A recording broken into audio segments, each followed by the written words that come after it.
ഏതൊക്കെ നമ്പേഴ്സാണ് നമുക്ക് വിളിക്കാൻ പറ്റുന്നത് in case of any kind of a threat? ഹസ്ബൻഡും വീട്ടുകാരെല്ലാം കൂടെ ഇവളുടെ ഗോൾഡ് ഇങ്ങനെ ബെഡിൽ ഇങ്ങനെ നിരത്തി വെച്ചിട്ടേ എൻ്റെ ഫോട്ടോ എടുക്കുന്നു, നോക്കുന്നു, അളവെടുക്കുന്നു, ഇതൊക്കെ ഇവളങ്ങ് ഷോക്കായി പോയിട്ടുണ്ടെന്ന് പറഞ്ഞു. പെൺകുട്ടികൾ എൻ്റെ മുമ്പേ വന്നിരിക്കുന്ന സമയത്ത് അവർക്ക് എങ്ങനെ പറയണമെന്നറിയില്ല. ചുണ്ടിങ്ങനെ കിടക്കിടക്കിടന്ന് വരയ്ക്കും, മനസ്സിലായില്ല. ഞാനിങ്ങനെ കയ്യിൽ കുറേ നേരം പിടിക്കും, പൊട്ടിക്കരയും. ചെക്കനും വീട്ടുകാർക്കും അതൊരു തെറ്റിദ്ധാരണയുണ്ട്.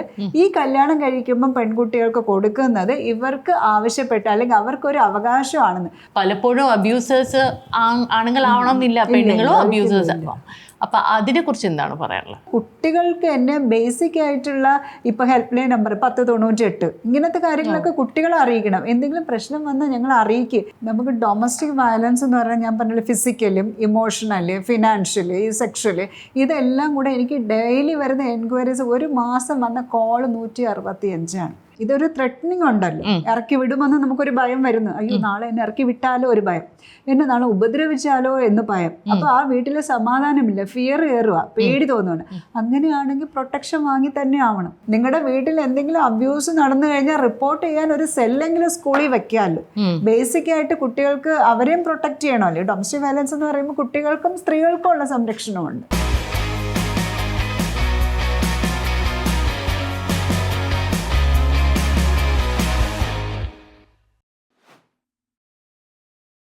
മാം, ലെറ്റ്സ് സ്പെസിഫിക്കലി ടോക്ക് അബൌട്ട് ഈ ഡൊമസ്റ്റിക് വയലൻസിന് one of the main factors നമ്മൾ നേരത്തെ പറഞ്ഞ പോലെ ഡൗറി ആണല്ലോ. നമ്മളിപ്പോൾ ഡൗറിയുടെ കാര്യം മാത്രം നമ്മൾ എടുത്തു കഴിഞ്ഞാൽ ഡൗറി ഈസ് ഇല്ലീഗലായിട്ട് പോലും അത് നടക്കുന്ന ഒരു കാര്യമാണ്. ഒരു സമൂഹം അംഗീകരിക്കുന്ന, അതിന് ഡൗറി എന്ന് പേര് കൊടുത്തില്ലെങ്കിലും ഗിഫ്റ്റ് എന്നാണ് പേര് കൊടുക്കുന്നത്, അത് അംഗീകരിക്കുന്ന ഒരു കാര്യമാണ്. ഇപ്പോൾ തന്നെ എത്ര പെൺകുട്ടികളുടെ കല്യാണ പിക്ചേഴ്സ് നോക്കിയാലും അതിലെല്ലാം ഗോൾഡ് കാണും. പക്ഷേ പല പെൺകുട്ടികൾക്കും ഈ ഗോൾഡ് കൊടുക്കുമ്പോൾ അവരുടെ ആക്സസ് ടു ദാറ്റ് ഗോൾഡ് അല്ലെങ്കിൽ അത് അവരുടേതാണ് എന്നുള്ളൊരു ബോധമില്ലാതെയാണ് അവർ ആ വിവാഹ ജീവിതത്തിലേക്ക് കടക്കുന്നത്. So can you please explain that situation where how do you see the gold that is being gifted by the parents? ഈ കൊടുക്കുന്ന ഗോൾഡ് എല്ലാം അത് അവരുടെ വിചാരം എന്ന് പറയുന്നത് പുരുഷനും അല്ലെങ്കിൽ ഭർത്താവിൻ്റെ വീട്ടുകാർക്കും കൂടെ അവകാശപ്പെട്ടതാണ്. അപ്പോൾ ഈ തുഷാർ ശർമ്മയുടെ കേസിലും വന്നിരിക്കുന്നത് ഈ മീഡിയ റിപ്പോർട്ട്സ് ആണ് എനിക്കറിയാമെന്നുള്ളത്, അല്ലാതെ ഞാൻ അവിടുത്തെ ജഡ്ജ്മെൻ്റ് ഒന്നും വായിച്ചിട്ടില്ല. അതിനകത്ത് പറഞ്ഞിരിക്കുന്നത് ബാരാത്ത് ആയിട്ട് ഈ പെൺകൊച്ചിൻ്റെ മണ്ഡപത്തിലേക്ക് വരണ സമയത്ത് ആ ഒരു പോയിന്റ്, കാരണം ആ ടൈമിൽ മാറാൻ പറ്റില്ല, അത്രയും ക്രൂഷ്യൽ പോയിന്റിൽ ആ മദറിൻ-ലോ ഡിമാൻഡ് ചെയ്ത് 10 lakh ആണ്. ആ ടൈമിൽ തന്നെ അവിടെ നിന്ന് മാറിപ്പോകാനുള്ള ഒരു ചാൻസസ് ആയിരുന്നു നിന്നത്. ആ കുട്ടിയുടെ ജീവൻ തന്നെ രക്ഷിക്കാമായിരുന്നു. പിന്നെ ഈ അവയർനെസ് ഇല്ല. ഇന്നും പറയുന്ന പോലെ ഈ നാട്ടു നടപ്പിൽ കിട്ടും, ആരും ആയിട്ട് ചോദിക്കുന്നില്ല. പക്ഷെ ഇതൊക്കെ അറിഞ്ഞും കണ്ടുമൊക്കെ ചെയ്യാണ്ടതല്ലേ. പിന്നെ വീട്ടുകാർ ഇതൊന്നും അറിയുന്നില്ല. ഇത്രയും നാളായിട്ട് ഒരു പെൺകൊച്ചിനും ഇത്രയും ഉള്ളോ എന്ന് പറഞ്ഞിട്ട് ഡയമണ്ട് ഒന്നും ഇല്ലേ എന്നുള്ള രീതിയിലാണ് അമ്മമാർ ചിന്തിക്കുന്നത്. തമാശ പറയട്ടെ, ഈ ഇടയ്ക്ക് എൻ്റെ മുമ്പേ ഒരു ചെക്കൻ വന്നിരുന്നിട്ട് അവൻ പറയുന്നത് വെച്ച് കഴിഞ്ഞാൽ പെണ്ണിൻ്റെ വീട്ടുകാർ ഇവന് കുറച്ച് 10 lakh rupees എന്തോ ഇട്ട് കൊടുത്തു കല്യാണത്തിന്. ഡിവോഴ്സ് ആയിരുന്ന സമയത്ത് ഇത് തിരിച്ചു കൊടുക്കണം. അപ്പോൾ ഇവൻ പറയുന്നത് അതൊക്കെ എനിക്ക് കിട്ടിയതല്ലേ. ഞാൻ ചോദിച്ചു അതെങ്ങനെയാണ് നിനക്ക് കിട്ടുന്നത്? അല്ല, അവരെനിക്ക് തന്നതല്ലേ. അപ്പോൾ അവരും വിചാരിക്കുന്ന കല്യാണം കഴിക്കുമ്പോൾ എന്തോ ഒരു ഔദാര്യമോ എന്തോ ഒരു വലിയ ത്യാഗമോ എന്തോ ചെയ്ത് ഇവർക്ക് കാശിങ് കൊടുക്കുക, സ്വർണം. ഇപ്പം ചെക്കനും വീട്ടുകാർക്കും അതൊരു തെറ്റിദ്ധാരണയുണ്ട്. ഈ കല്യാണം കഴിക്കുമ്പം പെൺകുട്ടികൾക്ക് കൊടുക്കുന്നത് ഇവർക്ക് ആവശ്യപ്പെട്ട അല്ലെങ്കിൽ അവർക്കൊരു അവകാശമാണെന്ന്. ഒരു പൈസ, ഒരു കുഞ്ഞ് റൈറ്റ് പോലും അതിൻ്റെ മേലിലില്ല. വേണമെങ്കിൽ ഒരു ട്രസ്റ്റി പോലെ ഒരു ലോക്കർ സൂക്ഷിക്കാനോ അല്ലെങ്കിൽ ആ ഒരു കുഞ്ഞിന് വേണ്ടിയിട്ട് ഒരു FD എടുത്തു കൊടുക്കാനോ ഏതെങ്കിലും രീതിയിൽ സഹായിക്കാമെന്നല്ലാതെ അവകാശം അതിനകത്തില്ല.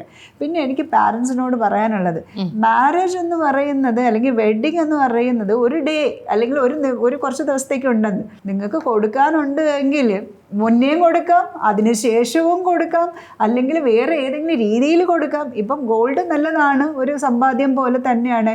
ആ ഗോൾഡിന് വേണ്ടിയിട്ടൊരു ബിസിനസ് ഇട്ട് കൊടുക്കാം, പല പല രീതിയിൽ കൊടുക്കാം. ആൾക്കാരെ കാണിക്കാനുള്ള ഈ ഗോൾഡ് ഒരു ഇൻവെസ്റ്റ്മെന്റ് ചെയ്ത് കൊടുക്കാം.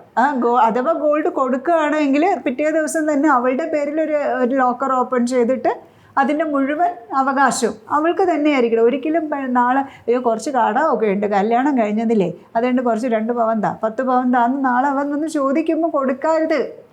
ആ ഒരു ധൈര്യവും കൂടെ ഇവൾക്ക് വേണം. എപ്പോഴും പെൺപിള്ളേർ പെട്ടുപോകണം അങ്ങനെയാണ്. കാരണം പുതിയ വീട്, പുതിയ ആൾക്കാർ, നോ പറയാൻ പേടിക്കും.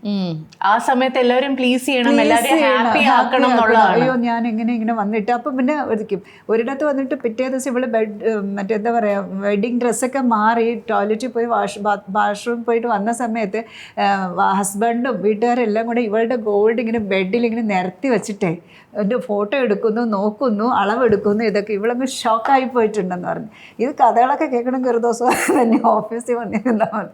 നമ്മൾ വിചാരിക്കും ഇതൊക്കെ നമ്മൾ എക്സാജറേറ്റ് ചെയ്ത് പറയുന്നതെന്ന് പറഞ്ഞിട്ട്. പക്ഷെ ഞാനൊരു മറുവശം കൂടി പറയട്ടെ, ഇങ്ങനത്തെ പേരൻസും ഉണ്ട്, ഇങ്ങനത്തെ ഇൻലോസും ഉണ്ട്, അവര് കാണാത്ത പേരൻസും ഇൻലോസും വരെ ഉണ്ട്. ആ ഒരു മറുവശം കൂടി എനിക്കെന്ന് വെച്ച് കഴിഞ്ഞാൽ എന്തുകൊണ്ടാ തന്നെ ഞാൻ ഇങ്ങനെ തന്നെ പറഞ്ഞു, എൻ്റെ അടുത്തോട്ട് വരുന്ന ഇതാണ്, നല്ലത് വരുന്നില്ല. അപ്പൊ പിന്നെ എല്ലാം എനിക്കിങ്ങനെ പറയാൻ കഴിയുള്ളൂ. നല്ലതുണ്ട്, ഇല്ലാന്നല്ല. അവരാരും എന്നെ അടുത്ത് വരെയുള്ളൂ. എൻ്റെ സീനിയർ പറഞ്ഞൊരു വാക്കാണ്. ഞാൻ ചോദിക്കും എന്താ സാർ ഇതിങ്ങനെ എന്ന് പറയുമ്പോൾ സാറ് പറയുന്ന വെച്ചാൽ പ്രശ്നങ്ങളും പ്രശ്നക്കാരും ഒക്കെയാണ് നമ്മളടുത്ത് വരുന്നത്. അതാണ് നിങ്ങൾ കാണുന്നത്. ഇതിനകത്ത് ഒരു കാര്യം എന്ന് വെച്ചാൽ നമ്മളിപ്പോൾ ഗോൾഡിന്റെ കാര്യം പറഞ്ഞല്ലോ, ഇപ്പൊ പേരൻസിന്റെ മുകളിൽ ഏറ്റവും അധികം പ്രഷർ വരുന്നത് പെൺമക്കളെ കെട്ടിക്കണം, അവർക്ക് കല്യാണം കഴിക്കുമ്പോൾ ഒരു സർട്ടൻ എമൗണ്ട് ഓഫ് ഗോൾഡ് കൊടുക്കണം. അതിന് പകരം there could be so many other things that you could interest the daughter with good education, ഒരു നല്ല ജോലി, സ്വന്തം കാലിൽ നിൽക്കാനുള്ള പ്രാപ്തി, അല്ലെങ്കിൽ നിങ്ങൾക്ക് at any point in time support ചെയ്യാൻ മാത്രം നിങ്ങൾ നിങ്ങളുടെ ഫിനാൻഷ്യൽ ഹെൽത്ത് സ്ട്രോങ് ആക്കി വെക്കുക. പല കാര്യങ്ങളും ചെയ്യാം. പക്ഷെ അതൊന്നും നോക്കാതെയാണ് ഈ ലോണും എടുത്ത് കടങ്ങളും എടുത്ത് ഈ ഗോൾഡിൻ്റെ പിന്നാലെ പോകുന്നത്. അത് ഞാൻ പൊതുവെ എല്ലാവർക്കും വേണ്ടി പറയാണ്. Ma'am coming to this point that you know, ഞാൻ ഒരു കേസായിട്ട് പറയാണ്. ഇപ്പം എനിക്കും എന്നെ പോലെ തന്നെയുള്ള ആൾക്കാർക്ക് മനസ്സിലാക്കാൻ വേണ്ടി ബേസിക് ലെവലിലേക്ക് പോവുകയാണ്. ഇപ്പം എൻ്റെ വീട്ടിൽ ഭയങ്കര വഴക്കും തല്ലും ബഹളവും ഉണ്ടാക്കുന്നു. എന്നെ വീട്ടിൽ നിന്ന് ഇറക്കി വിടുമെന്ന് ഭീഷണിപ്പെടുത്തുന്നു, എന്നെ അടിക്കും എന്ന് ഭീഷണിപ്പെടുത്തുന്നു. ഒന്നും നടന്നിട്ടില്ല, സാധനങ്ങൾ ചീത്ത വിളിയുണ്ട്, ശരീരത്തിൽ തൊട്ടിട്ടില്ല. ഞാൻ എന്ത് ചെയ്യണം? ഉറപ്പായിട്ടും ഇതൊരു ത്രെറ്റനിങ് ഉണ്ടല്ലോ. ഇറക്കി വിടുമെന്ന് നമുക്കൊരു ഭയം വരുന്നു. അയ്യോ നാളെ എന്നെ ഇറക്കി വിട്ടാലോ ഒരു ഭയം, എന്നെ നാളെ ഉപദ്രവിച്ചാലോ എന്ന് ഭയം. അപ്പോൾ ആ വീട്ടിലെ സമാധാനമില്ല, ഫിയർ കയറുക, പേടി തോന്നുകയാണ്. അങ്ങനെയാണെങ്കിൽ പ്രൊട്ടക്ഷൻ വാങ്ങി തന്നെ ആവണം. വാങ്ങുന്നതെന്ന് വെച്ച് കഴിഞ്ഞാൽ ഒന്നുകിൽ പോലീസ് സ്റ്റേഷനിൽ പോയിട്ട് പരാതി കൊടുത്തിട്ട് അവരുടെ സഹായം തേടി കോടതി വഴി പ്രൊട്ടക്ഷൻ വയ്ക്കുക. അതല്ലാന്നുണ്ടെങ്കിൽ അഡ്വക്കേറ്റിനെ കണ്ടിട്ട് ഏതെങ്കിലും ഒരു മജിസ്ട്രേറ്റ് കോടതിയിൽ പോയിട്ട് ഡൊമസ്റ്റിക് വയലൻസ് ആക്ട് പ്രകാരം ഹർജി ഫയൽ ചെയ്ത് ആരിൽ നിന്നാണോ നമ്മൾ അബ്യൂസ് ഭയക്കുന്നത്, ആരാണോ നമ്മളെ ത്രെട്ടൺ ചെയ്യുന്നത്, അവരെ റെസ്ട്രെയിൻ ചെയ്തിട്ട് നമ്മളൊരു പ്രൊട്ടക്ഷൻ ഓർഡർ വാങ്ങണം. ഇവിടെ ഈ കോടതികൾ അപ്പുറത്തെ ഭാഗം കൂടെ കേട്ടിട്ടല്ല തരുന്നത്. അതെല്ലാം നമ്മൾ ഫയൽ ചെയ്യുന്ന കൂടെ തന്നെ CMP എന്നാ പറഞ്ഞത്, ഇടക്കാല ഹർജി. അതായത് ബഹുമാന്റെ കോടതി ഇനി ഇത് തീരണവരെ നോക്കിയിരിക്കാൻ പറ്റില്ല, എന്നെ എന്തെങ്കിലും ചെയ്താലോ. അത് കാരണം എനിക്ക് ഇമ്മീഡിയറ്റ് ആയിട്ട് ഒരു പ്രൊട്ടക്ഷൻ വേണമെന്ന് പറഞ്ഞു കഴിഞ്ഞാൽ ഉറപ്പായിട്ട് ആ പ്രൊട്ടക്ഷൻ കിട്ടും. അത് SHO നമ്മുടെ ആ പോലീസ് അതോറിറ്റിക്ക് നമുക്ക് അയാളാണ് അതിൻ്റെ പവർ. നമ്മൾ ആ പ്രൊട്ടക്ഷൻ വയലേറ്റ് ചെയ്ത് അപ്പം തന്നെ പോലീസിനെ അറിയിച്ചു കഴിഞ്ഞാൽ ആ പ്രൊട്ടക്ഷൻ വയലേറ്റ് ചെയ്തെങ്കിൽ FIR ഇട്ട് കേസ് എടുക്കുകയും ചെയ്യും. അതെ, അത് അവിടെയാണ് ഡൊമസ്റ്റിക് വയലൻസ് ആക്ടിന്റെ ഇൻവോൾവ്മെന്റ് വരുന്നത്, പ്രൊട്ടക്ഷൻ വരുന്നത്. രണ്ടാമത്തെ സിറ്റുവേഷൻ, എന്നെ ഉപദ്രവിക്കുകയാണ്, എന്നെ അടിക്കുകയാണ്, എൻ്റെ ദേഹോപദ്രവം ഉണ്ട്, എനിക്ക് അതിൻ്റെ പ്രൂഫുണ്ട്, ഓഡിയോ ക്ലിപ്സ് ഉണ്ട്, ചീത്ത വിളിക്കുന്നതും മോശമായിട്ടുള്ള രീതി സംസാരിക്കും. So the act has happened. അങ്ങനെയാണെങ്കിൽ വാട്ട് ഈസ് മൈ റീകോഴ്സ്? അവിടെ ഒരു ക്രൈം നടന്നു കഴിഞ്ഞു. അപ്പം നമുക്കൊരു ഹേർട്ട് അനുഭവിച്ചു, ഇപ്പോൾ ഒരു വെട്ട് കിട്ടി, അല്ലെങ്കിൽ ഏതെങ്കിലും രീതിയിൽ ഫിസിക്കലി നമുക്ക് ഹാം വന്നു കഴിഞ്ഞാൽ ഉറപ്പായിട്ടും ആദ്യം പോകുന്ന എന്താ, മെഡിക്കൽ. നമ്മൾ എപ്പോഴാണെങ്കിലും അതിന് മെഡിക്കൽ ഹെൽപ്പ് എടുക്കണം. ഫിസിക്കൽ ശാരീരികമായിട്ടാണല്ലോ ഏറ്റത്. മെഡിക്കൽ ഹെൽപ്പ് എടുക്കുക, അവിടെ FIR ഇടുക. അതിൻ്റെ ഹേർട്ടിൻ്റെ ഗ്രീവൻസ്, ഇപ്പോൾ ഗ്രീവിയസ് ഹേർട്ടാണോ അതല്ലാതെ എനിക്ക് എത്രത്തോളം പണിഷ്മെൻറ്റ് കിട്ടാനുള്ളതാണെന്ന് വെച്ചാൽ അപ്പം തന്നെ FIR ഇട്ട് കേസ് എടുക്കേണ്ടതാണ്. മനസ്സിലാവുന്നുണ്ടോ? അതിൻ്റെ ഹേർട്ടിൻ്റെ ആഴം അനുസരിച്ച് ഇത് സീരിയസ് ആയിട്ടാണോ അല്ലെങ്കിൽ കൊലപാതക ശ്രമമാണോ അതിനനുസരിച്ച് പിന്നെ അത് സെക്ഷൻ മാറി, പിന്നെ BNS ആയി. മനസ്സിലായി? ആക്ട് നിയമവും മാറി. അത് അവിടെ സ്റ്റേറ്റാണ് വാദിയായിട്ട് വരുന്നത്. മനസ്സിലാവുന്നു? അത് വന്നിട്ട് ശരിക്കും ഒരു സെഷൻസ് പോലെ അല്ലെങ്കിൽ ഒഫൻസ് ആയിക്കഴിഞ്ഞു, ക്രൈം ആയിക്കഴിഞ്ഞു. ഡൊമസ്റ്റിക് വയലൻസ് എന്ന് പറയുന്ന ഒരു സംരക്ഷണ നിയമമാണ്.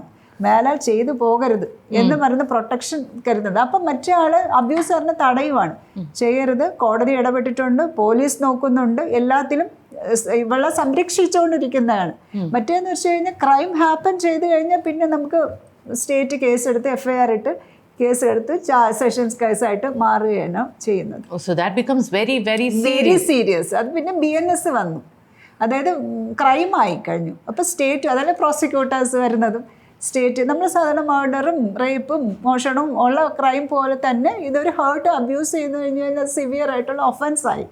അപ്പോൾ ഈ അബ്യൂസിനകത്ത് വരുന്ന ഫിനാൻഷ്യൽ അബ്യൂസ്, അതായത് ഇപ്പോൾ ഒരു അമ്മയും കുട്ടികളെയും അബാൻഡൻ ചെയ്തിട്ട് പോകുന്നു. അത് ഒരു രീതിയിൽ ഫിനാൻഷ്യൽ അബ്യൂസാണ്. അവർക്ക് പൈസ കൊടുക്കുന്നില്ല, അവർക്ക് ജീവിക്കാനുള്ള വക കൊടുക്കുന്നില്ല.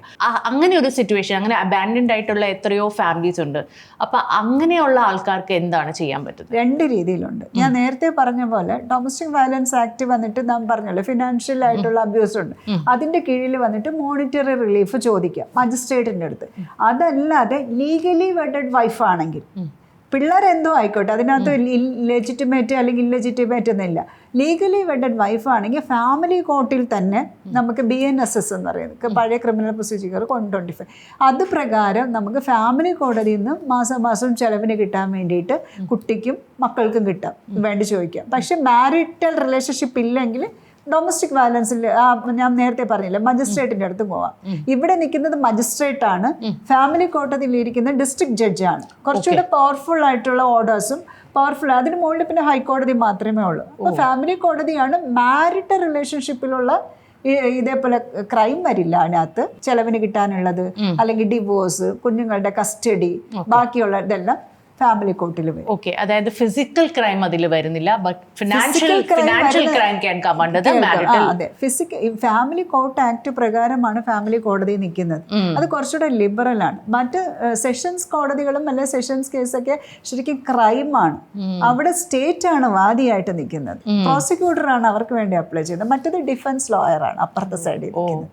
അത് കുറച്ചുകൂടെ ഒരു വൈഡ് ഏരിയ ആണ്. അപ്പം ഞാൻ നിൽക്കുന്നത് family. This is so interesting to know. കാരണം പലപ്പോഴും ആൾക്കാർക്ക് ഇങ്ങനെ ഒരു സാഹചര്യത്തിൽ അവർക്ക് എന്തൊക്കെ റൈറ്റ്സ് ഉണ്ടെന്നോ എങ്ങനെ ആ റൈറ്റ്സ് യൂസ് ചെയ്യാമെന്നും അത് സ്വയമേ പ്രൊട്ടക്ട് ചെയ്യാനും മറ്റുള്ളവർക്ക് പ്രൊട്ടക്ഷൻ കൊടുക്കാനും എങ്ങനെ യൂസ് ചെയ്യാൻ പറ്റും എന്ന് പലർക്കും അറിയില്ല. Do you feel that clients വരുമ്പോൾ, ആൾക്കാർ വരുമ്പോൾ ഈ അവയർനെസ് ഇല്ല എന്ന് തോന്നാറുണ്ട്? എന്തൊക്കെ തരത്തിലുള്ള ചോദ്യങ്ങളാണ് വരുന്നത്? ഒട്ടും ബേസിക് ആയിട്ട് നോളജ് ഇല്ലാന്ന് എനിക്ക് പലപ്പോഴും തോന്നിയിട്ടുള്ളൂ. നമ്മൾ അറിവില്ലായ്മയാണ് ചൂഷണം ചെയ്യുന്നത് തന്നെയാണ്. നമുക്ക് അറിഞ്ഞൂടാത്ത കാരണമാണ് മറ്റേ ആളും പ്രവർത്തിക്കുന്നത്. ഇപ്പം ഞാൻ എൻ്റെ അടുത്ത് ഇങ്ങനെ പ്രവർത്തിക്കണതിന് എനിക്ക് പ്രശ്നമില്ല എന്നുണ്ടെങ്കിൽ ഞാനത് ചിലപ്പോൾ മറ്റേതെന്ന് വെച്ചാൽ ശരി ഇങ്ങനെയല്ല ചെയ്യേണ്ടത്, അവിടെ ഒരു ലോ പ്രൊട്ടക്റ്റ് ചെയ്യുന്നുണ്ട്. എനിക്ക് തോന്നുന്നു ഈ അവയർനെസ് നമ്മൾ എല്ലാ രീതിയിലും, ഞങ്ങളുടെ ലീഗൽ സർവീസ് അതിരിക്കുന്ന സമയത്ത് ഈ കുടുംബശ്രീയിൽ പോയിട്ടൊക്കെ ഞങ്ങൾ ക്ലാസ് എടുക്കാറുണ്ട് ഡൊമസ്റ്റിക് വയലൻസിന്. ഈ മിനിമം സ്കൂൾ ലെവലിലെങ്കിലും ബേസിക് ആയിട്ടുള്ള നിയമങ്ങളെക്കുറിച്ചും ഡൊമസ്റ്റിക് വയലൻസിനെ കുറിച്ചൊക്കെങ്കിലും ഒരു സ്കൂളിൽ ക്ലാസ് എടുത്ത് കൊടുക്കുന്ന കുട്ടികൾ ഒന്നുമില്ലെങ്കിൽ കുട്ടികളുടെ ഹെൽപ്പ് ലൈൻ നമ്പറെങ്കിലും പിള്ളേർക്ക് പറഞ്ഞു കൊടുക്കാൻ. നിങ്ങളുടെ വീട്ടിൽ എന്തെങ്കിലും അബ്യൂസ് നടന്നു കഴിഞ്ഞാൽ റിപ്പോർട്ട് ചെയ്യാൻ ഒരു സെല്ലെങ്കിലും സ്കൂളിൽ വെക്കാമല്ലോ. ബേസിക് ആയിട്ട് കുട്ടികൾക്ക് അവരെയും പ്രൊട്ടക്ട് ചെയ്യണമല്ലോ. ഡൊമസ്റ്റിക് വയലൻസ് എന്ന് പറയുമ്പോൾ കുട്ടികൾക്കും സ്ത്രീകൾക്കും ഉള്ള സംരക്ഷണമുണ്ട്. അപ്പോൾ അങ്ങനെയുള്ള ബേസിക് ആയിട്ട് എഡ്യൂക്കേഷനിൽ കൂടെ ലോ വരണം. നമ്മൾ ബയോളജിയും സുവോളജിയും കൂടെ പഠിപ്പിക്കുന്ന പോലെ കോൺസ്റ്റിറ്റ്യൂഷണൽ റൈറ്റ് പറയുന്നുണ്ട്. അതേപോലെ തന്നെ മിനിമം ലോയും കൂടെ ഇതിനകത്ത് വേണം. അവയർനെസ് വേണം. എപ്പോഴും അറിവില്ലായ്മയാണ് ചൂഷണം ചെയ്യപ്പെടുന്നത്. നമുക്ക് അറിഞ്ഞുകൂടായെങ്കിൽ ചൂഷണം ചെയ്യാൻ വേണ്ടിയിട്ട് കൂടുതലായിട്ടിരിക്കും. ഇപ്പോൾ നേരത്തെ പറഞ്ഞ നാലാഞ്ചിറയിലെ കേസിലെ ആ മൂത്ത പെൺകുട്ടിയാണ് പോലീസിനെ വിളിച്ചത്. ഇപ്പം ഇങ്ങനെ ഒരു സാഹചര്യം രൂപപ്പെടുകയാണ് വീട്ടിൽ. കുഞ്ഞുങ്ങൾ കാണുന്ന വിറ്റ്നസ് ആയിട്ടുള്ള കുട്ടികൾക്ക് അവർക്ക് എത്രത്തോളം പവർ ഉണ്ട് to state in favour of the mother or the father, in all likelihood in favour of the mother in the court?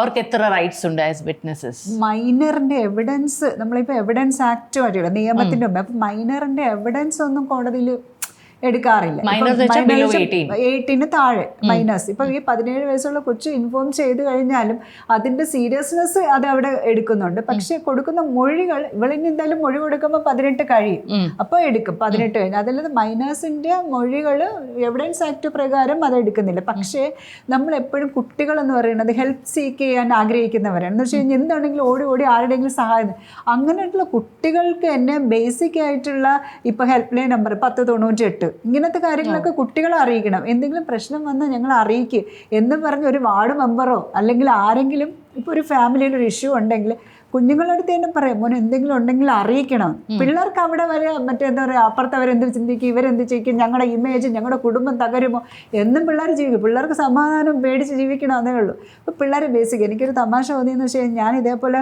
ഒരു ക്ലയൻറ്റിൻ്റെ അടുത്ത് ഇങ്ങനെ സംസാരിച്ചിട്ട് അപ്പോൾ ഒരു കുഞ്ഞു കുട്ടി ഉണ്ടായിരുന്നു. അപ്പോൾ അവനോട് ഞാൻ പറഞ്ഞു, മോനെ 1098 നമ്പർ, നീ അത് എഴുതി വെച്ചോ എന്ന് പറഞ്ഞ് നോട്ട് ചെയ്തിട്ടുണ്ട്. അപ്പോൾ കൊച്ചു എഴുതി വെച്ച്.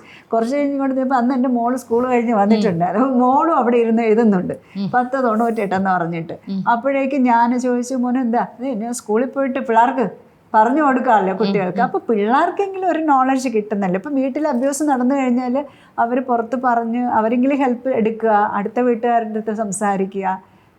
Seeking help is not a weakness. അതൊരു മോശം കാര്യമൊന്നുമല്ല. ഏതൊക്കെ നമ്പേഴ്സാണ് നമുക്ക് വിളിക്കാൻ പറ്റുന്നത് in case of any kind of a threat? മെയിനായിട്ട് ഇങ്ങനത്തെ ഹെൽപ്പ് ലൈൻ നമ്പർ 1098 കുട്ടികളുടെ ഇത്, 1091 എന്ന് പറയുന്ന വനിതാ ഹെൽപ്പ് ലൈന്. ഒന്നും അല്ലെങ്കിൽ 100 112 വിളിക്കുക. അതും അല്ലെങ്കിൽ ഞാൻ പറഞ്ഞ പോലെ ആ പോൾ ആപ്പ് ഉണ്ടല്ലോ, പോൾ ആപ്പ് ചെയ്ത് കഴിഞ്ഞാൽ അത് ഓപ്പൺ ചെയ്യുമ്പോൾ തന്നെ SOS കിട്ടും. അത് ചെയ്യുന്നത് ഇമ്മീഡിയറ്റ് ആയിട്ട് ഇന്റർവെൻഷൻ വരും. അത് ഞാൻ എൻ്റെ ക്ലയൻസിന് ഒരുപാട് പേര് അത് ഹെൽപ്പ് ചെയ്തിട്ടുണ്ട്. അപ്പോൾ എല്ലാവരും കേരള പോലീസ് പിന്നെ SOS ഇട്ട് അവിടെ വന്ന്, അങ്ങനെയല്ല, ഇമ്മീഡിയറ്റ് ആയിട്ട് ഇടപെടുന്നുണ്ട്. എനിക്കിപ്പോൾ പോലീസിൻ്റെ അടുത്ത് എനിക്ക് എതിർപ്പുള്ള ഒരേ ഒരു കാര്യമെന്ന് പറയുന്നത്, ഈ ഫാമിലി മാറ്റർ വരുമ്പോൾ അതിന് നിസ്സാരവൽക്കരിച്ച് കൗൺസിലിങ്ങിന് വിടുന്നതിനോടില്ല. പറയും അഡ്വക്കേറ്റ്സ് ഒക്കെ പലതൊക്കെ പറയും, ഭർത്താവുമ്പോൾ 2 കിട്ടുകയൊക്കെ ചെയ്യും എന്നൊക്കെ അവർക്ക് കേസിന് വേണ്ടിയിട്ടാന്ന് പറയും. പക്ഷെ അതിന് മാത്രം ഞാൻ എല്ലാവരും ചെയ്യുന്നു എന്നല്ല കേട്ടോ. കൗൺസിലിംഗ് എന്ന് പറയുമ്പോൾ നമ്മളടുത്ത് വരുന്ന വ്യക്തികൾ ഡേഞ്ചർ, അപകടത്തിലോട്ട് പോവുകയാണോ ഇല്ലയെന്ന് നമ്മൾ തിരിച്ചറിയണം. അത് അപകടത്തിലോട്ടാണെങ്കിൽ അവിടെ കൗൺസിലിംഗ് ഒന്നും എടുക്കില്ല, ഇടപെടില്ല. അവിടെ ഒന്നും ഡിവോഴ്സ് ഒന്നും ചെയ്യണ്ട. മിനിമം ഒരു ഭയമില്ലാതെ ജീവിക്കാനുള്ള ഒരു അവസരമെങ്കിലും ഉണ്ടാക്കി കൊടുക്കണം. ഇപ്പം മാം കാണുന്ന കേസസിൽ ഈ പെർപെട്രേറ്റേഴ്സ് ഓഫ് അബ്യൂസ്, അവിടെ മെൻ്റൽ ഹെൽത്ത് ഡിസോർഡേഴ്സിന് എത്ര വലിയ റോൾ പ്ലേ ചെയ്യാനുണ്ട് ഓൺ ദ വിക്ടിം? തന്നെ ഉദ്ദേശിക്കുന്ന അബ്യൂസറിന്റെ കാര്യം അത് വളരെ ഇതാണ്. ചിലപ്പോൾ അവരുടെ ചൈൽഡ്ഹുഡിലുള്ള പ്രശ്നങ്ങൾ കാരണം, പേഴ്സണാലിറ്റി ഡിസോർഡർ കാരണം ഇവരുടെ മാനസിക നില അങ്ങനെ ആയിരിക്കാം. പക്ഷെ ഇവിടെ വന്നിട്ട് അവരെ നമുക്ക് സേവ് ചെയ്തിരിക്കാൻ പറ്റില്ല. ഏതോ പുലി വന്ന് കടിച്ചിട്ട് പുലിയുടെ സ്വഭാവം അതാണ്, കടിക്കും എന്ന് പറഞ്ഞുകൊണ്ടിരുന്നില്ല. നമ്മൾ ജീവനും കൊണ്ട് ഓടേ പറ്റുള്ളൂ. അവരുടെ മെൻ്റൽ ഹെൽത്ത് നമുക്ക് ഒരു ഇഷ്യൂ ആയിട്ട് തരണമെങ്കിൽ നമുക്ക് അവയർനെസ് വേണം. ആ റെഡ് ഫ്ലാഗ് എന്താണ്, അല്ലെങ്കിൽ ആ രീതിയിൽ എന്താണ്. പക്ഷെ അതിനെക്കാളും മോശം അവസ്ഥയിലേക്കാണ് ഈ അബ്യൂസ് ചെയ്യപ്പെട്ട പെൺകുട്ടി പോകുന്നത്. മറ്റേ ആൾക്ക് തിരിച്ചറിയാൻ പോലും പറ്റുന്നുണ്ടാവില്ല. അഥവാ അറിഞ്ഞാൽ ഈഗോയിസ്റ്റിക് ആയിട്ട് എനിക്കെന്താ സംഭവം, എനിക്കെന്താ രോഗം, നിനക്ക് പ്രശ്നമുണ്ടെങ്കിൽ നീ പോയി ഡോക്ടറെ കാണ് എന്നായിരിക്കും ഇവർ പറയുന്നത്. പക്ഷെ അതിൻ്റെ വിക്ടിമിനാണ് ശരിക്കും പറഞ്ഞു കഴിഞ്ഞാൽ മെൻ്റൽ ഹെൽത്ത് എന്ന് പറയുന്ന സാധനം താഴോട്ട് പോയിക്കൊണ്ടിരിക്കുന്നത്. മറ്റത് എന്ന് വെച്ചാൽ അവരുടെ ബൈ ബർത്ത് ചിലപ്പോൾ കിട്ടിയതായിരിക്കാം, ജനറ്റിക്കിലോ അല്ലെങ്കിൽ സിറ്റുവേഷൻസ് കാരണമോ അവർ മനസ്സിലാക്കി വെച്ചത്. That's their problem. ഞാൻ ഒരിക്കലും വേട്ടക്കാരന് അവരുടെ ഹെൽത്ത് എന്തോ ആയിക്കോട്ടെ, എനിക്ക് അവർ അത് ബാക്കിയുള്ളൊരു നിസ്സഹായരായിട്ട് അല്ലെങ്കിൽ യാതൊരു തെറ്റും ചെയ്യാതെ അനുഭവിക്കേണ്ടി വരുന്നില്ലേ എന്ന് പറഞ്ഞാൽ അവർ ട്രീറ്റ്മെൻറ്റ് എടുക്കട്ടെ, അല്ലെങ്കിൽ എന്താ പറയുക, അവർക്ക് അവരുടെ പാരൻസോ ആരാന്ന് വെച്ചാൽ അവർ പ്രൊട്ടക്റ്റ് ചെയ്യട്ടെ. അല്ലാതെ വേറൊരു പാവം പിടിച്ച് വീട്ടിൽ നിന്ന് ജീവിച്ച് വളർന്ന ഒരു പെൺകുട്ടി വന്നിട്ട് ഞാൻ ഇരയുടെ പലപ്പോഴും നമ്മൾ കേസുകളിൽ കേൾക്കുന്നത് വിക്ടിം ഉണ്ടല്ലോ, വിക്ടിമിൻ്റെ മെൻ്റൽ ഹെൽത്ത് കണ്ടീഷനെ ക്വസ്റ്റ്യൻ ചെയ്യുന്നത് നമ്മൾ പലപ്പോഴും കേൾക്കാറുണ്ട്. റീസെൻ്റ്ലി നമ്മൾ അതിനെക്കുറിച്ച് സംസാരം കേട്ടു in the media. What do you have to say about this, the victims mental health condition? What happen? ഇത് ഞാൻ ഡെയിലി കേൾക്കുന്ന കാര്യമാണ്. കാരണം ഡിഫെൻസ് ഉണ്ടല്ലോ, എതിർഭാഗം ആദ്യം ഡിഫെൻഡ് ചെയ്യുന്നതെന്ന് വെച്ച് കഴിഞ്ഞാൽ ഇവൾക്ക് സൈക്കോളജിക്കൽ എന്തോ ഇഷ്യൂസ് ഉണ്ട്, ഇവൾക്ക് എന്തോ മാനസിക പ്രശ്നമുണ്ട്. കാരണം എന്ന് വെച്ച് കഴിഞ്ഞാൽ അതുവരെ ഡയഗ്നോസ് ചെയ്യാത്ത, അതായത് കല്യാണം വരെ അല്ലെങ്കിൽ അവളുടെ പഠിത്ത സമയത്തോ അല്ലെങ്കിൽ കൂടെ ഉണ്ടായിരുന്ന സമയത്തോ ഒന്നും ഡയഗ്നോസ് ചെയ്യാത്ത കാര്യമായിരിക്കും ആഫ്റ്റർ മാരേജ് ഡയഗ്നോസ് ചെയ്യുന്നത്. ഇപ്പം തുഷാർ ശർമ്മയുടെ കേസിൽ ഒരു പബ്ലിക്കിലാണ് വന്നിട്ട് ഗിരിബാല ആ പുള്ളിക്കാരത്തി പറയുന്നതെന്ന് വെച്ച് കഴിഞ്ഞാൽ ഇവൾക്ക് എന്തോ സിസോഫ്രീനിയ ഉണ്ടായിരുന്നു, പേഴ്സണാലിറ്റി ഡിസോർഡർ, ബൈപ്പോളർ ഡിസോർഡർ ഉണ്ടായിരുന്നു എന്നൊക്കെ. ഇത് അവർ പറഞ്ഞാൽ പോരെ, ഇതിനു മുമ്പേ ഒരു പാസ്റ്റ് ഹിസ്റ്ററി ഉണ്ടാവണം. ഇവിടെ എന്താ തന്നെ സംഭവം എന്നറിയോ, ഈ അബ്യൂസറിൻ്റെ കൂടെ അല്ലെങ്കിൽ അങ്ങനത്തെ ഒരു ടോക്സിക് എൻവയോൺമെൻറ്റിൽ നിൽക്കുമ്പോൾ ഈ പെൺകുട്ടികൾക്ക് അതെങ്ങനെ ഹാൻഡിൽ ചെയ്യണമെന്ന് അറിഞ്ഞൂടാ. അവർ ചിലപ്പോൾ നിലവിളിച്ചിട്ടുണ്ടാവും, ഒച്ചത്തിൽ സംസാരിച്ചിട്ടുണ്ടാവുക, കരയും, മുറിയും പൂട്ടിക്കൊണ്ടുവന്ന് ഒച്ചത്തിൽ കരയും. അപ്പോൾ ഇവരുടെ ഈ ബിഹേവിയർ കണ്ടിട്ടാണ് ഇവർക്ക് സൈക്കോളജിസ്റ്റിനെ, പിന്നെ ഇവർക്ക് ഹാൻഡിൽ ചെയ്യാൻ പറ്റാതെ ഇവർ തന്നെ പറയും നമുക്കൊന്ന് തെറാപ്പി എടുക്കാവോ, സൈക്കോളജിസ്റ്റിനെ ഏതെങ്കിലും ഒരു സൈക്യാട്രിസ്റ്റിനെ കാണാവോ എന്നൊക്കെ പറഞ്ഞ് ഇവർ തന്നെ പറയും. എന്തുകൊണ്ടെന്ന് വെച്ചാൽ ഇവർക്കറിയാം അവരെ മാനസിക നില തെറ്റിക്കൊണ്ടിരിക്കുകയാണ്, അവർക്കൊണ്ട് ഹാൻഡിൽ ചെയ്യാൻ പറ്റുന്നില്ല എന്നത് ഇവർക്കറിയാം.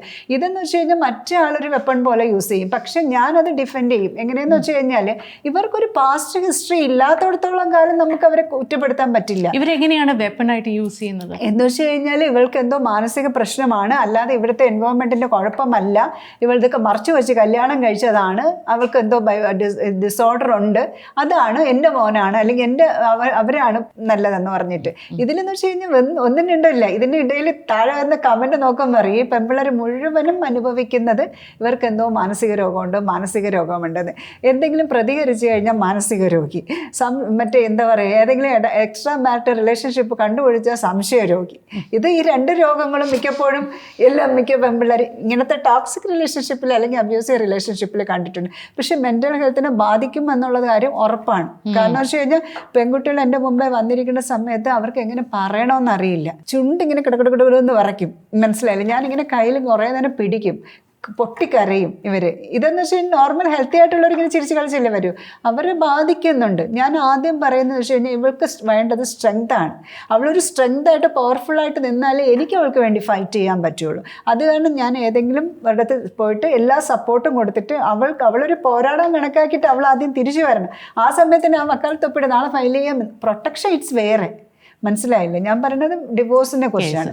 ആ ടൈമിൽ അവൾക്കൊരു ഡിസിഷൻ എടുക്കാൻ പറ്റണമെങ്കിൽ ഏറ്റവും വേണ്ടത് പാരൻസിൻ്റെ സപ്പോർട്ട്, സിബ്ലിങ്സിൻ്റെ സപ്പോർട്ട്. അതും കൂടെ ഇല്ലെങ്കിൽ കുട്ടികളുടെ കാര്യം ഏറ്റവും കൂടുതൽ ആത്മഹത്യ നടക്കുന്നതും അവിടെ തന്നെയാണ്. ജസ്റ്റ് ടു റാപ്പ് അപ്പ്, നമ്മൾ ഇതിൻ്റെ സിവിയറിറ്റിയെ കുറിച്ച് പറഞ്ഞു കഴിഞ്ഞാൽ നമ്മൾ പലപ്പോഴും ഒരു കേസ് വന്നാൽ അത് ഹെഡ്ലൈൻസ് ആവുന്നു, അതിനെക്കുറിച്ച് ചർച്ച നടക്കുന്നു, പിന്നെ നമ്മൾ അതിനെക്കുറിച്ച് മറന്നു പോകുന്നു. പക്ഷേ ഇത് ഒരു ടിപ്പ് ഓഫ് ദി ഐസ്ബർഗ് മാത്രമാണ്. ഇതിൻ്റെ കീഴെ നരയിക്കുന്ന എത്രയോ ആൾക്കാരുണ്ട്, എത്രയോ ഫാമിലീസ് ഉണ്ട്. ആൻഡ് അഡിക്ഷൻ അതിന് വലിയ കാരണമാവാം, of the abuser or the mental health കാരണമാണ്, എന്ത് കാരണം വേണമെങ്കിലും ആയിക്കോട്ടെ. പക്ഷേ സഫർ ചെയ്യുന്ന കുറേ ആൾക്കാരുണ്ട്. So just to put things in perspective ma'am, since you handle so many cases on a daily basis, മാമിന് എത്ര എൻക്വയറീസ് ആണ് വരുന്നത് with regards to domestic violence അല്ലോ? നമുക്ക് ഡൊമസ്റ്റിക് വയലൻസ് എന്ന് പറഞ്ഞാൽ ഞാൻ പറഞ്ഞില്ല, ഫിസിക്കലും ഇമോഷണല് ഫിനാൻഷ്യലി സെക്ഷല് ഇതെല്ലാം കൂടെ എനിക്ക് ഡെയിലി വരുന്ന എൻക്വയറീസ്, ഒരു മാസം വന്ന കോള് 165ആണ്. ഞാൻ ഇങ്ങനെ വരുന്ന കോൾസിൻ്റെ ലിസ്റ്റ് എടുക്കുമല്ലോ, നമുക്ക് നോക്കാം. 125 കോൾസാണ് വരുന്നത് എൻക്വയറി വന്നിട്ട്. അപ്പോൾ അത്രയും അവിടെ വിക്റ്റിമുണ്ട്, അഫക്റ്റഡ് പാർട്ടിയുണ്ട്. കോടതിയിൽ വന്ന് നോക്കുകയാണെങ്കിൽ ഒരു മജിസ്ട്രേറ്റ് കോടതിയിൽ ഡൊമസ്റ്റിക് വയലൻസ് ആയിട്ട് കേസ് ഫയൽ ചെയ്യണത് ഒരു മിനിമം ഒരു കോടതിയിലാണ് ഞാൻ പറയുന്നത്. ഡിസ്ട്രിക്റ്റിൽ ഒരു കോടതിയല്ല, ഒരു ഡിസ്ട്രിക്റ്റിൽ കുറഞ്ഞത് ഒരു 10-15 മജിസ്ട്രേറ്റ് കോടതി ഉണ്ടാവും. ഫാമിലി കോടതി തന്നെ ഒരു ഡിസ്ട്രിക്റ്റിൽ 4 എണ്ണം വെച്ചുണ്ടാവും. അപ്പം ഒരു മജിസ്ട്രേറ്റ് എന്ന് പറയുന്നത് ഓരോ പോലീസ് സ്റ്റേഷൻ അതിർത്തികൾ വെച്ചിട്ടാണ് മജിസ്ട്രേറ്റ് വരുന്നത്. തിരുവനന്തപുരത്ത് തന്നെ 10-11 മജിസ്ട്രേറ്റ് കോടതികൾ തന്നെ ഉണ്ട്. അപ്പോൾ ഒരു മജിസ്ട്രേറ്റ് കോടതിയിൽ ഒരു മിനിമം ഒരു 5 എണ്ണമെങ്കിലും ഡൊമസ്റ്റിക് വയലൻസ് കേസുകൾ വരുന്നുണ്ട് ഒരു കോർട്ടിൽ. അപ്പോൾ ഫാമിലി കോടതിയിൽ ഇപ്പോൾ എനിക്ക് ഈയിടയ്ക്ക് കിട്ടിയ നമ്പർ എന്ന് വെച്ച് കഴിഞ്ഞാൽ ജൂണല്ലേ ആയിട്ടുള്ളൂ, ഇപ്പം തന്നെ 1000 കഴിഞ്ഞു ഡിവോഴ്സ് കേസുകൾ. അപ്പം ഇത് ഞാനിതിപ്പം എന്താ പറയുക, കേസ് കിട്ടി വക്കീലന്മാരുടെ കാശ് കൂടുന്നു അതിനല്ല, എവിടെയോ ഒരു സംഭവം നടക്കുന്നില്ലേ, നമ്മൾ അതിനെയല്ലേ റൂട്ട് ചെയ്യേണ്ടത്. അല്ലാതെ എല്ലാവരും ഡിവോഴ്സ് ചെയ്യുന്നത് അല്ലെങ്കിൽ എല്ലാവരും ചുമ്മാ പോയി കേസ് ചെയ്യുന്നത്, അങ്ങനെ കയറി പോകാൻ പറ്റുന്ന ബ്യൂട്ടി പാർലറിലോ അല്ലെങ്കിൽ ഒരു ഭയങ്കര സന്തോഷമുള്ള ഒരു സ്ഥലവും അല്ല. അപ്പോൾ അവിടെ എന്തോ സംഭവം നടക്കുന്നില്ലേ, നമ്മൾ അവിടെയല്ലേ ശരിയാക്കേണ്ടത് തന്നെയാണ്. ആ റൂട്ടല്ലേ നമ്മൾ മനസ്സിലാക്കേണ്ടത്. അപ്പോൾ അവിടെ വന്ന് സഹിക്കാൻ പറ്റാണ്ട് വരുമ്പോഴാണല്ലോ ഈ ഒരു ലെവലിലേക്ക് വരുന്നത്. പിന്നെ സഹിക്കുന്നവർ മിക്കപ്പോഴും സഹിക്കുന്നതെന്ന് വെച്ച് കഴിഞ്ഞാൽ ഒന്ന് മറ്റേ സോഷ്യൽ സ്റ്റിഗ്മ, എന്താണ് നാളെ എന്ത് ചെയ്യും രീതിയിൽ. രണ്ടെന്ന് പറയുന്നത് കുട്ടികൾ നാളെ കുട്ടികൾക്ക് അപ്പനും വേണം, അല്ലെങ്കിൽ എന്താ ഞാൻ ചെയ്യേണ്ടത്, കുട്ടികളെയും കൊണ്ട് വളർത്താനല്ല, ഫിനാൻഷ്യലി ഭയങ്കര ഡിപ്പെൻഡൻ്റ് ആയിരിക്കും പല രീതിയിൽ. അപ്പോൾ അത് കാരണം പിന്നെ നാളെ എങ്ങനെ ഞാൻ ജീവിക്കും എന്നുള്ളൊരു ഫിയർ. ആൾക്കാർ എന്നെ എങ്ങനെ കരുതും, ഇനിയിപ്പോൾ എൻ്റെ പ്രശ്നം കാരണമാണ് ഞാൻ എങ്ങനെ പുറത്ത് പറഞ്ഞു ഒരു ഡിവോഴ്സ് അല്ലെങ്കിൽ സെപ്പറേറ്റഡ് എന്നുള്ള ആ സ്റ്റാറ്റസ്. പക്ഷെ ഞാൻ പറയുന്നതെന്ന് വെച്ച് കഴിഞ്ഞാൽ കുഞ്ഞുങ്ങൾക്ക് മാനസികമായിട്ടും ശാരീരികമായിട്ടും എല്ലാം തളർന്ന് ആ വീട്ടിനകത്ത് മരിച്ച് നല്ലൊരു മദറായിട്ടുള്ളൊരു പോയിന്റ് പോലും നമുക്ക് ഉണ്ടാവില്ല. അതിനേക്കാൾ എത്രയോ നല്ലത് മാറി താമസിച്ചിട്ടാണെങ്കിൽ ഒരു സെൽഫായിട്ടൊരു ഏർണിംഗ് ഉണ്ടാക്കി കുട്ടികൾക്ക് സ്വന്തമായിട്ട്. എനിക്ക് തമാശ പോലെ ഞാൻ പറയാം, ഒരു കേസ് വന്നത്, ഒരു പെൺകുട്ടി കല്യാണം കഴിഞ്ഞിട്ട് ഒരു കൊച്ചിന് 2-3 വയസ്സേ ഉള്ളൂ, അമ്മയുമായിട്ടാണ് എൻ്റെ അടുത്ത് വന്നത്. അയാൾ ഭയങ്കര ഉപദ്രവമാണ്, ഈ കുട്ടിക്ക് സഹിക്കാൻ പറ്റുന്നില്ല. കുഞ്ഞിനെ ഇങ്ങനെ ഒക്കത്ത് വെച്ചുകൊണ്ടായിരിക്കും അന്ന് ഇരിക്കുന്നത്. അപ്പോഴേക്കും ഇങ്ങനെ കുറേ കാര്യങ്ങളൊക്കെ പറഞ്ഞപ്പോൾ ഈ അമ്മ പറയണതെന്ന് വെച്ച് കഴിഞ്ഞാൽ, മാഡം 23 വയസ്സൊക്കെ ആകുമ്പോൾ ഈ പെൺകൊച്ചിനെ കല്യാണം കഴിപ്പിക്കണ്ടേ, ഏറെ ഒക്കത്തിരിക്കുന്ന കൊച്ചിനെ കല്യാണം കഴിപ്പിക്കണ്ടേ. അപ്പോൾ ചോദിക്കത്തില്ലേ അവളുടെ അച്ഛൻ ആരാന്ന്, അപ്പോൾ എന്തോ പറയും. ഞാൻ ചോദിച്ചു, ഇപ്പം 3 വയസ്സല്ലേ ഉള്ളൂ, 20 വർഷം കഴിഞ്ഞിട്ട് ആ ഒരൊറ്റ ചോദ്യത്തിന് വേണ്ടിയിട്ട് അച്ഛൻ ആരാ എന്ന് പറഞ്ഞിട്ട് ഈ പെൺകുട്ടി 20 വർഷം അവൻ്റെ അടിയും ഇടിയും തൊഴിക്കണോ.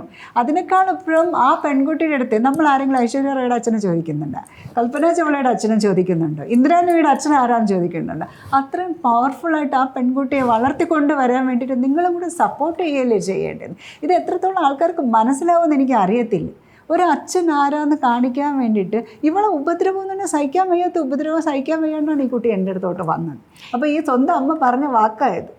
മാം ഇപ്പം എൻ്റെ ടീമിലുള്ള എല്ലാ ആൺകുട്ടികളാണ്. ഞാൻ പലപ്പോഴും പല ആൺകുട്ടികളിൽ നിന്നും ഈ ഒരു സ്റ്റേറ്റ്മെൻറ്റ് കേൾക്കാറുണ്ട്. ഇപ്പം വിക്ടിം എന്ന് പറയുന്ന ആൺകുട്ടികളും ആവാം, ആ അബ്യൂസിൻ്റെ വിക്ടിം ആൺകുട്ടികളും ആവാം, ഇമോഷണൽ അബ്യൂസ് ആവാം, അല്ലെങ്കിൽ ഫിസിക്കൽ അബ്യൂസ് ആവാം, വെർബൽ അബ്യൂസ് ആവാം, ഇതൊക്കെ ആൺകുട്ടികളും അറ്റ് ദ റിസീവിങ് എൻഡ് ആവാം. പക്ഷേ how do you see this kind of a statement from the boys themselves? കാരണം ഞാൻ പലപ്പോഴും കേട്ടിട്ടുള്ള കാര്യമാണ്, ആൻഡ് വാലിഡ് പോയിന്റുമാണ്. പലപ്പോഴും അബ്യൂസേഴ്സ് ആണുങ്ങളാവണം എന്നില്ല, പെണ്ണുങ്ങളും അബ്യൂസേഴ്സ് ആവാം. അപ്പം അതിനെക്കുറിച്ച് എന്താണ് പറയാനുള്ളത്? വിക്ടിം എന്ന് പറയുന്നത് നമുക്കിപ്പോൾ ഇപ്പം നേരത്തെ പറഞ്ഞ പേഴ്സണാലിറ്റി ഡിസോർഡർ എന്ന് പറയുന്നത് സ്ത്രീകളുടെ ഭാഗത്തൊന്നും ആവാം. അങ്ങനെ ഭയങ്കരമായിട്ട് ഫിസിക്കലി ടോർച്ചർ അനുഭവിക്കുകയും മാനസികമായിട്ട് ഉപദ്രവിക്കുകയും സംശയത്തിൻ്റെ എക്സ്ട്രീം ലെവലിൽ ഹൈ പൊസസീവായിട്ട് പുരുഷനെ പിടിച്ചു വയ്ക്കുന്ന കേസുകളും എനിക്ക് വരാറുണ്ട്. പിന്നെ ഈ ഡൊമസ്റ്റിക് വയലൻസ് എന്ന് പറയുന്നത് ആ നിയമം സ്ത്രീക്ക് വേണ്ടി മാത്രമുള്ളതാണ്. അവിടെ ഒരു പുരുഷന് വേണ്ടിയിട്ട് ഇതുവരെ വന്നിട്ടില്ല. ഇപ്പം മെൻസ് റൈറ്റ് അസോസിയേഷൻസ് ഒക്കെ പുരുഷന് ഒരു കമ്മീഷൻ വേണം എന്നൊക്കെ പറയുന്നുണ്ട്. പക്ഷേ നമ്പേഴ്സ് നോക്കുകയാണെങ്കിൽ ഇനി എന്നിലേക്ക് വരുന്നതിൻ്റെ അളവ് അനുസരിച്ചിട്ടാണോ എന്ന് എനിക്കറിയത്തില്ല. നമ്പേഴ്സ് നോക്കുകയാണെങ്കിൽ എനിക്ക് തോന്നിയിട്ടുള്ളത് മെജോറിറ്റി സ്ത്രീകളാണ്. ഇപ്പം നമ്മൾ ഈ വിക്ടിംസ് ഇപ്പോൾ ഈ ജൂൺ മെയിലൊക്കെ എടുത്ത ഈ മറ്റേ കേസസ് ഉണ്ടല്ലോ, ഏറ്റവും കൂടുതൽ വരുന്ന സ്ത്രീയാണ്. ഡവറി ഡെത്ത് ആവട്ടെ, സൂയിസൈഡ് ആവട്ടെ, അല്ലെങ്കിൽ ഈ കൊലപാതകം ആവട്ടെ, ഇതെല്ലാം വരുന്നത് കൂടുതലും അനുഭവിക്കുന്നത് കല്യാണം കഴിഞ്ഞു പോകുന്ന ഇതാണ്. എന്നും പറഞ്ഞ് മറ്റത് ഇല്ലാന്നുമല്ല, പക്ഷെ ഒരു പവർ വരെ അവർക്ക് പുറത്തോട്ട് ഇറങ്ങി നടക്കാനോ അല്ലെങ്കിൽ ഹെൽപ്പ് സീക്ക് ചെയ്യാനോ അവർക്ക് പുരുഷൻക്ക് അറിയത്തില്ല. അല്ലെങ്കിൽ ഇങ്ങനെ പെണ്ണിൻ്റെ അടി കൊണ്ടുവന്ന് പറയാനൊരു നാണക്കേട്, ഇങ്ങനെയൊക്കെ സൊസൈറ്റി, ഈ പാട്രിയാർക്കൽ സൊസൈറ്റി അവരെയാണ് ഏറ്റവും കൂടുതൽ ഇല്ലാണ്ടാക്കി വെച്ചിട്ടുള്ളത്. അപ്പൊ അങ്ങനെ കുറെ അനുഭവിക്കുന്നുണ്ട്. പക്ഷെ അവർക്കൊരു ഡിവോഴ്സ് മാത്രമേ അവരെ മുമ്പേ ഉള്ളൂ, ഓപ്ഷനുള്ളൂ. അല്ലാതൊരു അങ്ങോട്ട് ഇതേപോലെ ഒരു ക്രൈമോ അല്ലെങ്കിൽ അങ്ങനെ ചെയ്യാനില്ല എന്ന് പറഞ്ഞിട്ട് നമുക്ക് ഉപദ്രവിക്കുക. ഫിസിക്കൽ ഹാം ഉണ്ട് എങ്കിൽ അതിന് ക്രൈം എടുക്കാം.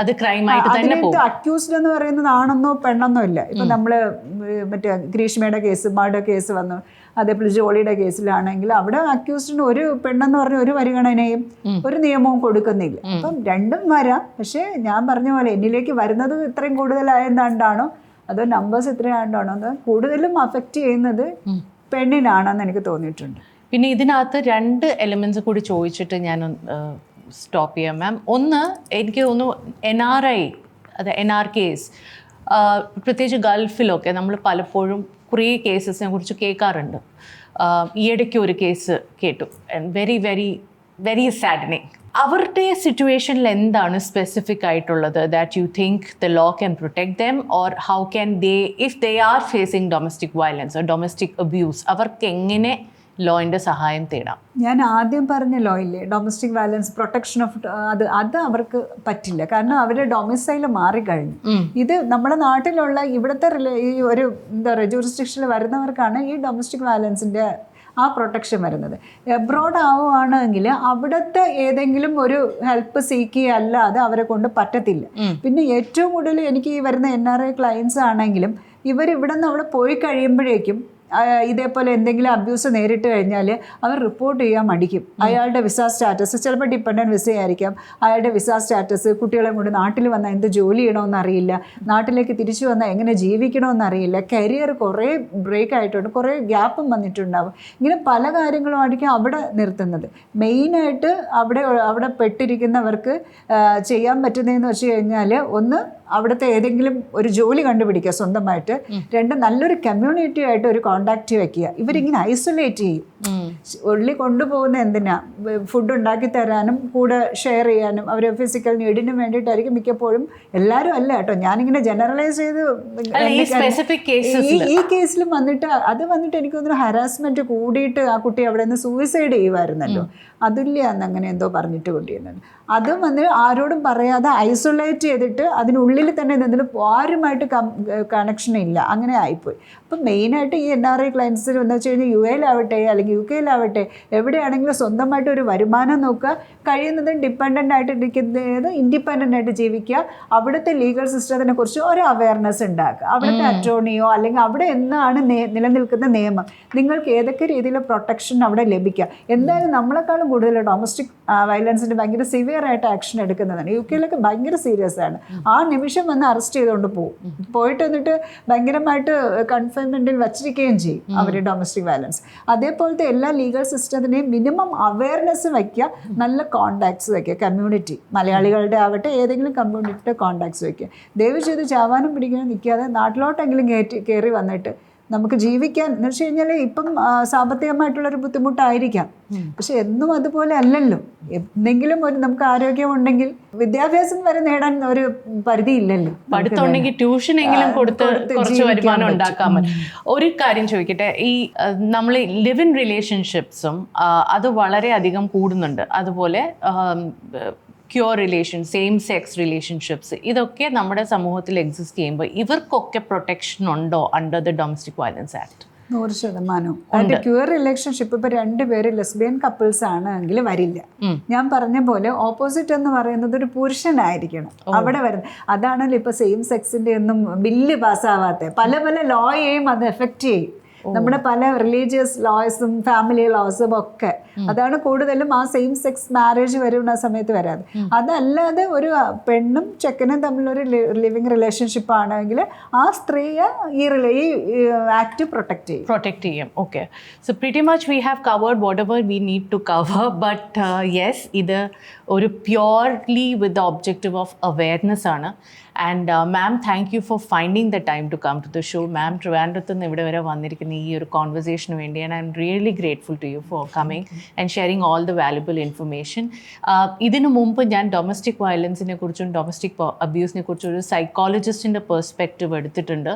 And that link will be shared in the comments below. And I request all of you to please share the video with as many people as you can. And the pure awareness on intention, and please go through the previous videos as well. Pala tharathilulla information nammal share cheyidittunde. And please remember, just as a wrap up, evidengilum you feel that this kind of an abuse is happening or violence undu, threat undu, then please call 1098 or 1091 pinna 100 112 or Paul Apple SOS emergency button press here. I have noted these down. Thank you so much, ma'am. Thank you really for the show. Thank you so much. Thank you.